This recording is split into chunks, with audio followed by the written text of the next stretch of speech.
कई सारी असमानताएं हैं जो मेसोपोटामिया और सिंधु घाटी सभ्यता के बीच में देखने को मिली है ना। तो यहां से हम बढ़ रहे हैं धीमे धीमे उस स्थानीय सिद्धांत की तरफ, जिससे हम ये समझेंगे कि सिर्फ यही यानी कि मेसोपोटामिया जिम्मेदार नहीं है सिंधु घाटी सभ्यता के शहरीकरण के लिए, स्थानीय लोग जिम्मेदार हैं या किस तरह से स्थानीय लोगों ने सिंधु घाटी सभ्यता के शहरीकरण को बसाया है। लेकिन इन दूसरी दलीलों को सुनने से पहले हमें यह समझना जरूरी है कि कैसे एक शहर बनता है, आखिर शहर बनता कैसे है।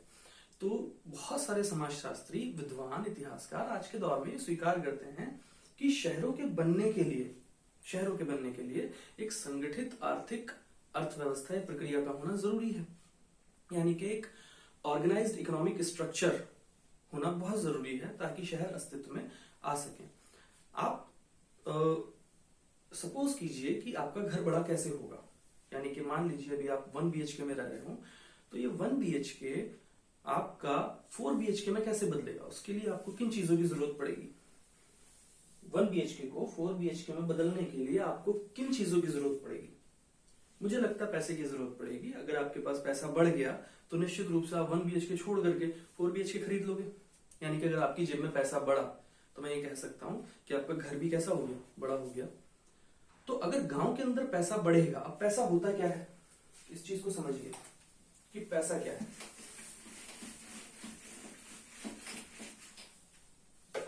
पैसे का मतलब क्या है, पैसा कहां से आता है, यानी कि जो इनकम है, आय है, वो आएगी कहां से। इनकम आएगी उत्पादन से, यानी कि प्रोडक्शन से। और प्रोडक्शन होगा दो ही चीजों का, या तो होगा गुड्स का, वस्तुओं का, या फिर होगा सर्विसेज का, सेवाओं का।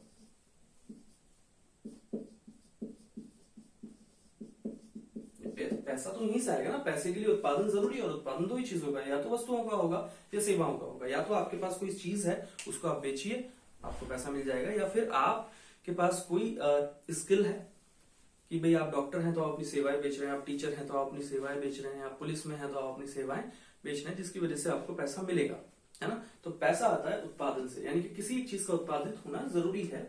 आपको उत्पादन करना पड़ेगा पैसे को कमाने के लिए, यानी कि प्रोडक्शन करना पड़ेगा। आप किसी भी चीज का प्रोडक्शन कर सकते हैं, चाहे वो गुड्स हो या वो सर्विसेज हो। अब गुड्स के अंदर एग्रीकल्चर गुड्स भी आ जाते हैं। भाई आप गेहूं वगैरह उगाएंगे ना, उसको मंडी में बेचेंगे, तो यानी कि जो कृषि है, कृषि उत्पाद हैं, यानी कि जो प्रोडक्ट्स हैं, गेहूं है, चावल है, आप अपने खेतों में उगाएंगे, अपने खाने के लिए रखेंगे और बाकी मंडी में बेच देंगे, बेचेंगे तो पैसा आएगा।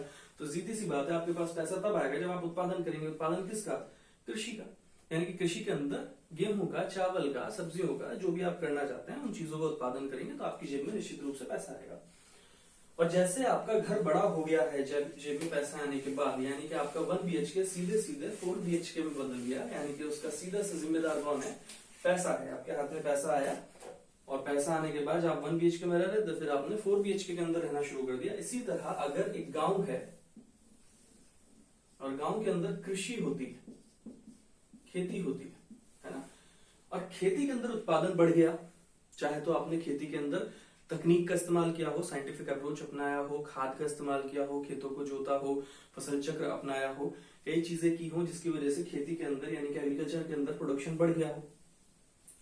या फिर नदियां बड़ी जिम्मेदार होती हैं कि आपके जो खेत हैं वो नदियों के पास हैं, जरूर मिट्टी बह बह के आ रही है, जिसकी वजह से एग्रीकल्चर प्रोडक्शन बढ़ रहा है। जो भी कारण रहा हो, यानी कि कृषि के अंदर अगर प्रोडक्शन बढ़ गया, यानी कि आपके हाथ में पैसा ज्यादा आ गया, गांव के लोग अमीर होने लगे, तो गांव के लोग जो अमीर होंगे उस पैसे का निवेश करेंगे दूसरी चीजों में, यानी कि बराबर के क्षेत्र में फैक्ट्रियां वगैरह लगाएंगे, फैक्ट्रीज वगैरह लगाएंगे। जो फैक्ट्रीज लगाएंगे, गांव के लोग जाएंगे, उसके अंदर लेबर बन जाएंगे। अब ये जो फैक्ट्री उत्पादन करेगी, प्रोडक्शन करेगी, इस प्रोडक्शन को व्यापारी जो है वो बाहर जाकर व्यापार वाणिज्य के माध्यम से बेचा जाएगा। तो यानी कि अगर यहाँ पर एग्रीकल्चर प्रोडक्शन बढ़ता है, यहाँ के लोगों के हाथ में पैसा आता है, गांव के लोगों के हाथ में, तो उसके बराबर का जो क्षेत्र होता है वो अपने आप शहरों के रूप में विकसित हो जाता है। इसलिए कहा जाता है कि शहरों का विकास तब तक नहीं हो सकता जबकि उससे जुड़े हुए क्षेत्र का एक हद तक आर्थिक विकास ना हो जाए। तो जब तक यहाँ के क्षेत्र का एग्रीकल्चर प्रोडक्शन बहुत नहीं बढ़ जाएगा तब तक उसके बराबर का क्षेत्र जो है वो शहर के रूप में विकसित होकर आएगा ही नहीं। और साथ ही साथ ये दोनों ही जगह एक दूसरे की पूरक होती हैं, क्योंकि शहर क्या है, शहर परजीवी है।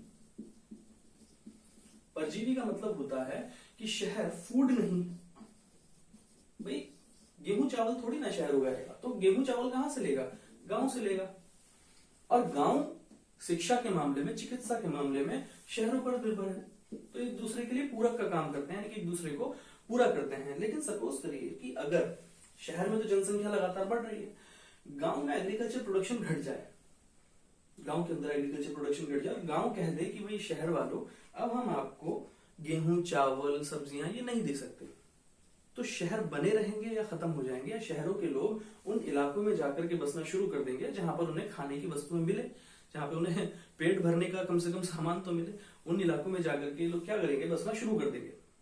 यही चीज होगी। इसलिए कहा जाता है कि शहरों का जो बसना है वो एक संगठित आर्थिक प्रक्रिया के तहत होगा। जब तक उससे जुड़े हुए क्षेत्र का आर्थिक विकास एक हद तक नहीं हो जाता तब तक शहर सामने नहीं आ सकते। ये सामान्यतः एक चीज है कि शहर आखिर बस कैसे रहा है।